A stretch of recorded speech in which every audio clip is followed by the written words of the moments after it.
자, 여러분들 반갑습니다. 자, 이번에는 대표적인 경제 이론에 대해서 한번 살펴보도록 하겠습니다. 자, 넛지 이론이라고 하는 게 있습니다. 넛지라고 하는 것은 팔꿈치로 꾹 찌른다는 뜻이죠. 그래서 갈피를 잡지 못하는 소비자에게 작은 제안을 함으로써 현명한 선택을 촉구하는 내용이 되는데요. 리처드 세일러가 이론을 발표했죠. 그래서 소비자는 다양한 선택지 속에서 항상 자신에게 가장 이득이 되는 것을 선택하지는 않는다는 겁니다. 그래서 합리적이지 못하다는 거죠. 자주 틀린 선택을 한다는 거죠. 그래서 같은 물건이라도 때와 장소에 따라서 가치가 달라지는 거고요. 돈의 가치도 시간과 장소에 따라 달라진다는 것이죠.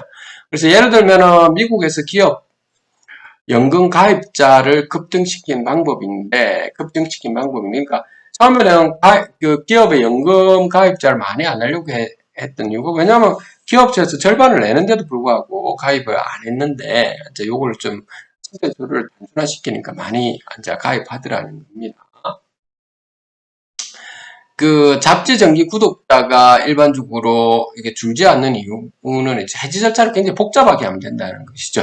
그래서 이게 사람들이 그 자기의 경제적 이익을 위해서 빨리 해지해야 되는데 복잡하기 때문에 해지 안 한다는 그런 것들도 문제인 거죠. 그래서 그다음 극단에 가기 전에 표를 잃어버린 경우하고 현장에서 잃어버린 경우에 대해서 재구입 사항을 보면, 현장에서 잃어버린 경우는 재구입을 하는데 극장 가기 전에 잃어버린 게 재구입을 안 하더라고요.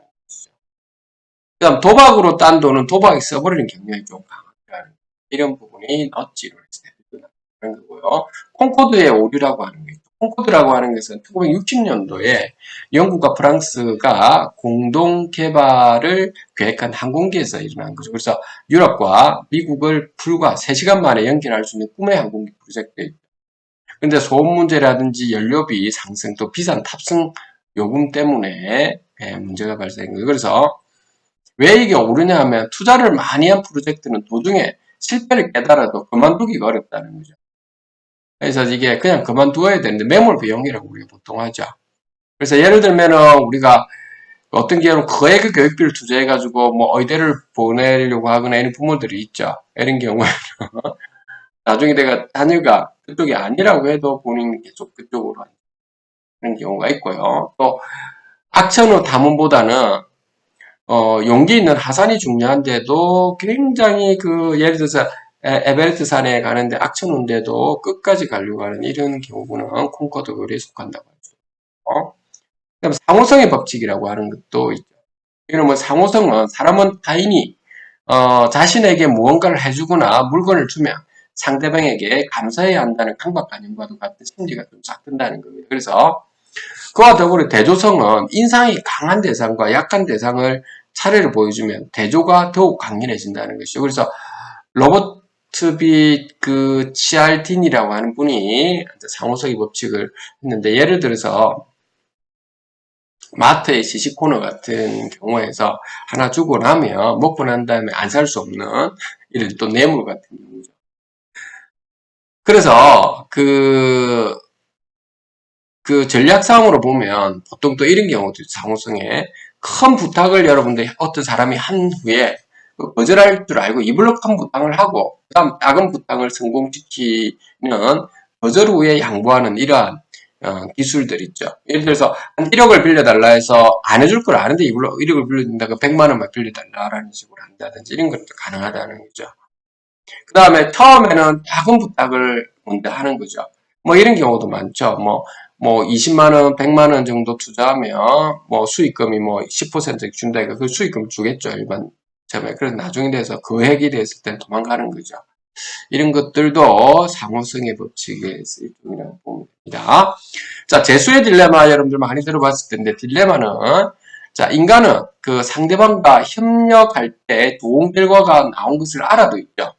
상대방이 배신할 가능성이 있는 경우에는 자신이 먼저 배신하고 만다는 것입니다. 그래서 존 폰 노이만과 아스카 모르겐 슈테른이 이런 부분을 제수의 딜레마를 했는데, 게임 이론이죠. 사람의 경제 활동은 다양한 상황에 따라서 달라진다는 거죠. 그래서 사람은 한 번뿐인 게임에서는 자기 자신만 생각하지만은 게임이 무제한적으로 반복되면 상대방과 협력하게 된다는 것이죠. 그래서 인간의 질투심은 손익계산도 어떨 때는 넘어갈 때가 있다. 그러니까 이게 비합리적으로 간다는 겁니다. 예를 들어서 기업 간에 공동 사업을 하다가도 서로 간에 그냥 하자 이렇게 하는 경우도 있고 100달러를 나누는 게임에서도 한 번만 하는 게임에서는 있죠. 본인만 다 다고 가져가는데 무한히 하는 게 상대방 입장을 바꿔 여러 번 하는 경우는 한 절반씩 가져가겠다는 거고요. 왜 도시 사람들은 차갑고 시골 사람들은 친절할까 하면 도시의 경우에는 깊은 교류 가능성이 좀 낮기 때문에 그렇다는 거죠. 사람들은 왜 인터넷에서 공격적인 또 보일까라고 하면 익명 게시판에서 만날 확률은 매우 낮기 때문에. 그 다음에 A에게 100달러를 준다 했을 때 전혀 모르는 거절 권리가 있는 B에게 나눠줘야 한다라고 하는 것인데 20달러보다 적은 경우에는 그냥 거절하는 그냥 주는데도 너무 작게 준다는 거죠. 나는 무시하나 이렇게 그거 주면 그냥 고맙다고 생각하면 될 텐데 인간은 좀 그렇다는 겁니다. 그 다음에 그 세무서에 밀고자 절반은 또 가족이라는 겁니다. 참 씁쓸하죠. 자, 의심 해소를 위한 노력이 그래서 필요하다는 것이죠. 그 다음 자신감 과잉의 법칙. 이거 뭐냐면 인류의 본성은 인간은 거의 누구나 있죠.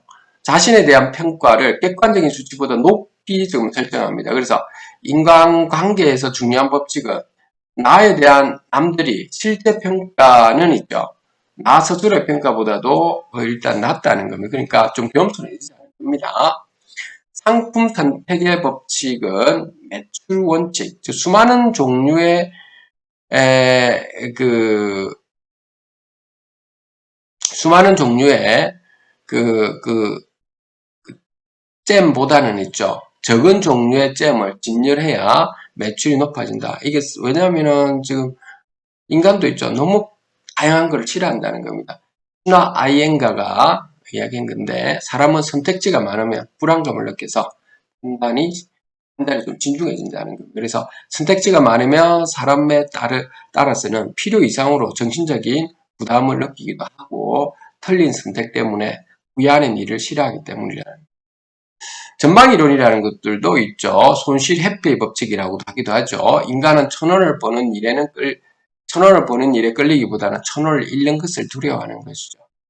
현상유지 편향 법칙도 있죠. 인간은 자신이 가지고 있는 것에 큰 가치를 느끼죠. 데니엘 카르만이 이 부분에 대해서 이야기했는데요. 예를 들어서 앞면에 나오면 150달러를 받고 뒷면이 나오면 100달러를 낸다라고 했을 때 이런 경우 거의 안 하는 거죠. 그랬으니까 먹어도 절반은 무료로 주고 나머지 절반은 주지 않는다라고 하면 무료로 준 사람에게 시장 가격보다도 조금 높다라고 하는 것이죠. 자, 이 부분이죠. 그 다음에 넘어가도록 하겠습니다. 후광효과입니다. 폴로 에펙트라고 해서 사람은 처음에 좋은 이미지를 가진 대상에 대해서 계속 좋은 이미지를 가지는 경향이 있다라고 하는 겁니다. 이거 좀 조심해야 되죠. 에드워드 손다이크가 이야기한 거죠. 예를 들어서 그래서 요거는 그래서 처음 요 넘어가겠습니다. 후광효과 이런 조심해야 되고 애덤 스미스 국부론 여러분들 많이 알고 있을 겁니다.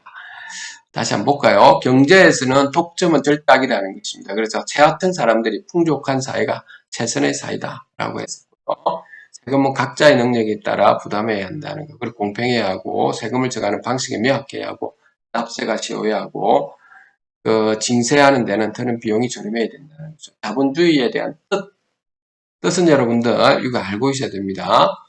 자유롭게 상거래를 실시하는 그 경제사인 것이죠. 그래서 국가는 경제에 불필요하게 관여해서는 안 되는 거고요.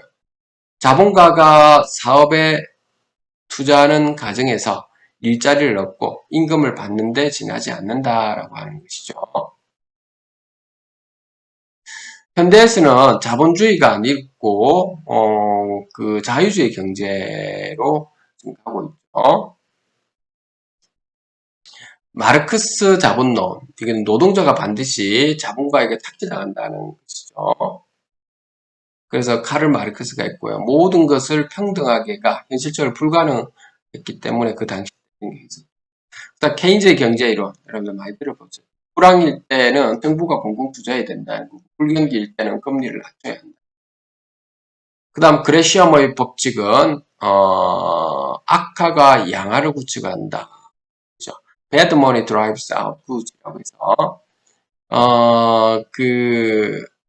그러니까 한마디로 그때 금화를 많이 사용했고 있었죠, 그렇죠? 그래서 이제 금화에 있는 끄트머리를 갖다가 사사사사 해가지고 엎쳐가지고 그걸 갖다가 이제 실제로는 그 동전이 정상적인 동전이 아닌 것이 막 유통이 되더라라고 하는 것이죠.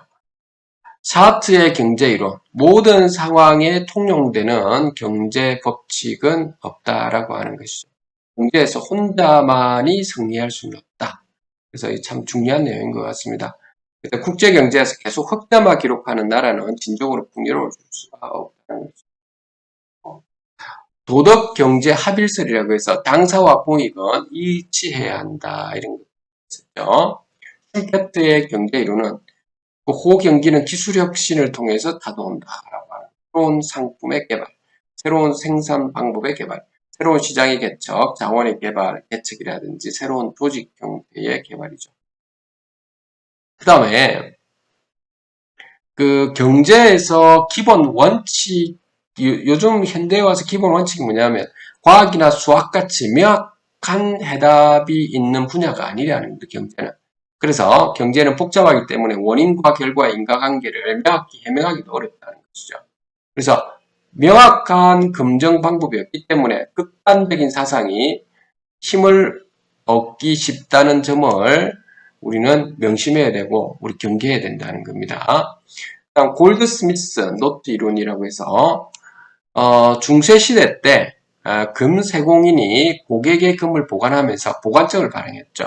그래서 어차피 고객 중 일부만큼을 찾으러 오니까 보관한 금보다는 보관증을 더 많이 발행해도 되지 않을까라고 이것이 이제 현대에 와가지고 전 세계 은행에서 사용하는 금세공인의 금융체제를 그대로 사용해서 고객들이 예금을 고객들이 예금을 준비금으로 삼고 그 준비금의 몇 배에 해당하는 지폐를 갖다가 중앙은행에 빌려와서 그것을 많은 기업가들이나 대출자들한테 주면서 이자를 갖다가 많이 받아가는 이런 거죠. 은행들도. 현대에 그래서 기본 금융체제는 사용되는 모든 돈의 근원은 누군가의 빚이 되는 거죠. 빚이란 언젠가는 갚아야 한다는 것이죠. 이자를 쳐서 특히 갚아야 되죠. 그러나 세상에 돌아가는 돈은 원금만 돌아가고 있죠. 원칙대로 생각하면 사회는 빚을 다 갚지 못하고 파산하게 될 것이죠. 근데 왜 사회는 실제로는 파산하지 않는 것일까 하면 누군가가 새롭게 빚을 지기 때문에 빚을 지고 또 빚을 지고 빚을 지고 이렇게 지금의 돈의 구조는 누군가가 항상 빚을 늘리고 투자를 해서 확대 재생산과 대량 소비를 해야 하는 이러한 순환 구조를 가져가고 있는 부분이죠. 그래서 통화주의 이론에서는 시장에 개입하지 말고 돈의 공급량만 두고 조정해라 라고 하는 부분이죠. 그래서 이런 부분 때문에 이제 밀턴 프리드만이 이렇게 주장을 한 거죠. 통화의 공급량만 잘 조절하면 경제는 전부 잘 내버려둬야 된다라고 하는 거고, MMT에 대한 현대 화폐 이론에서는